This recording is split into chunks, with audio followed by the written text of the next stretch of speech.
Hi hello everyone. तो इस video में मैं बताने जा रही हूँ ब्रेथ होल्डिंग स्पेल्स के बारे में, जो कि काफ़ी कॉमन है। आपने देखा होगा कई बार जो है बच्चे रोते रोते अचानक से सांस रोक देते हैं, कभी नीले पड़ जाते हैं, कोई बच्चे पीले पड़ जाते हैं एंड कुछ मिनट तक उनमें कोई रेस्पॉन्स नहीं आता है।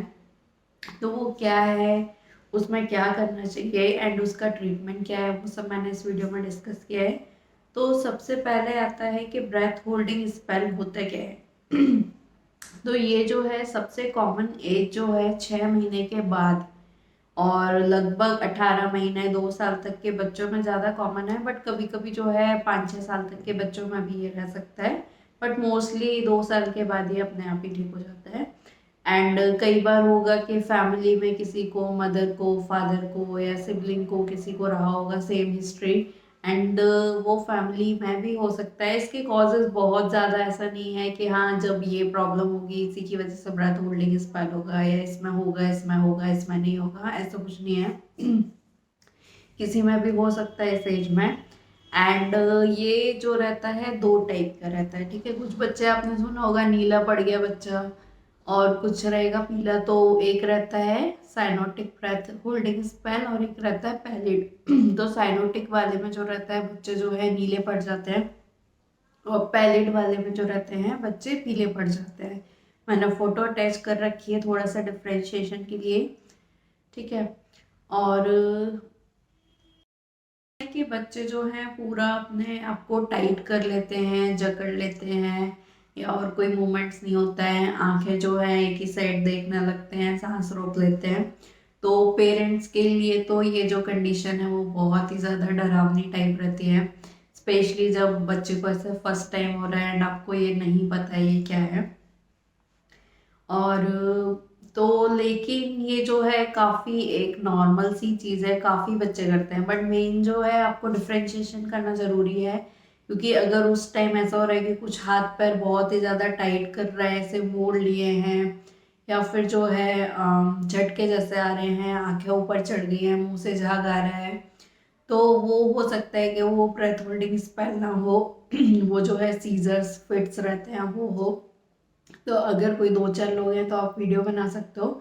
तो एक किसी को बोल सकते हो। यूजुअली जो ब्रेथ होल्डिंग स्पेल रहता है वो कब होता है, जब बच्चे या तो बहुत ज़्यादा गुस्से में हैं, या कभी बच्चे को चोट लग गई रो रहे हैं।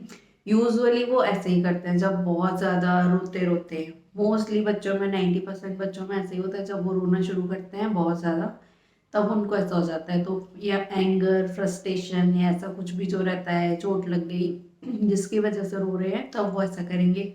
जबकि फिट्स में ऐसा नहीं होता है कि वो बच्चा रो रहा है रोते रोते अचानक से, ऐसा बहुत रेयरली हो सकता है। बट यूजुअली फिट्स में क्या रहता है, 10 से 15 मिनट पहले बच्चा थोड़ा सा डिसोरिएंटेड या लेथार्जी टाइप फील होने लगता है मोस्टली बच्चों को। तो एक तो ये 1 मिनट से कम रहेगा एंड यूजुअली बच्चे नीले या पीले पड़ जाएंगे and immediately after 1 minute, with in 1 minute जो है सबसाइड कर जाता है। तो जो है, लेकिन एक बार डॉक्टर से आप जरूर दिखा लो, क्योंकि कई बार रहता है कि ऐसा तो नहीं कि कुछ और मिस कर रहे हैं। एंड मोस्ट ऑफ द बच्चे जिनमें ये होता है उनमें हैबिट रहती है कि उनमें या तो कभी वो मिट्टी खाते हैं, दीवार खाते हैं, पाइका की हैबिट रहती है। पाइका का मेरा एक सेपरेट वीडियो है, आप डिटेल में वो देख सकते हो। एंड मोस्टली जो पैलेट वाला जो रहता है उनमें अनीमिया बहुत ज़्यादा कॉमन है। तो इसीलिए आयरन सप्लीमेंटेशन यूजुअली देते हैं, इवन अगर नॉर्मल रेंज में या बॉर्डर लाइन पे होता है तो भी दे देते हैं कुछ टाइम के लिए। देन मेन आता है इसमें प्रिवेंशन। तो प्रिवेंशन, एक तो जब बच्चे को ब्रेथ होल्डिंग स्पेल हो रहा है तो आपको मेक श्योर करना है कि बच्चा कुछ खा तो नहीं रहा है।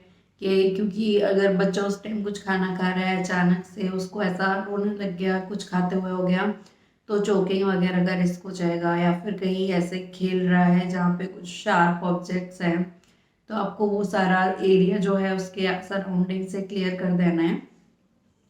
देन नेक्स्ट जो है बेटर रहता है कि उस टाइम आप गोदी में ले लो या साइड करवट लिटा लो एंड थोड़ा सा जो है उसको शांत कराना है। लेकिन यूजुअली इसमें बच्चों का फॉल्ट नहीं रहता है, इवन उनको नहीं पता होता है कि उनको ऐसा कुछ हुआ था, ठीक है। And they don't do it consciously, जैसे काफ़ी लोगों को लगता है कि बच्चे ने खुद किया, ऐसा नहीं रहता है। ठीक है, बच्चे खुद ऐसा नहीं कर पाते हैं, वो ऐसा हो जाता है। एंड दूसरा जो आता है, इसको अगली बार आप कैसे रोक सकते हो कि जब बच्चा ठीक हो जाए तब आप उसको थोड़ा सा समझाने की कोशिश करो। स्पेशली जो है अचानक बहुत ज़्यादा रोए ना, या जो उसका गुस्सा कंट्रोल, या बहुत ज़्यादा अगर अचानक से उसको एनजाइटी या ऐसा कुछ होता है जिसकी वजह से वो रो रहा है, कुछ डर गया है, तो वो आपको धीरे धीरे वो फैक्टर्स कम करने हैं। या बच्चे का अगर हीमोग्लोबिन कम है तो वो आपको धीरे धीरे उसकी मेडिकेशन जैसे भी आपको एडवाइस की है वो करना है। डीवर्मिंग हर 6 महीने पे कराते रहना है। बाकी ये जो है यूजुअली 2 साल बाद अपने आप ठीक हो जाता है, इसका कोई सच कोई कॉम्प्लिकेशन भी नहीं है कि बाद में बच्चे को इसकी वजह से कोई फ्यूचर में प्रॉब्लम होगी। तो अगर आपको ये वीडियो अच्छा लगा एंड अभी भी अगर आपकी कोई क्वेरी है तो आप पूछ सकते हैं। एंड चैनल को लाइक करना, सब्सक्राइब करना मत भूलिएगा।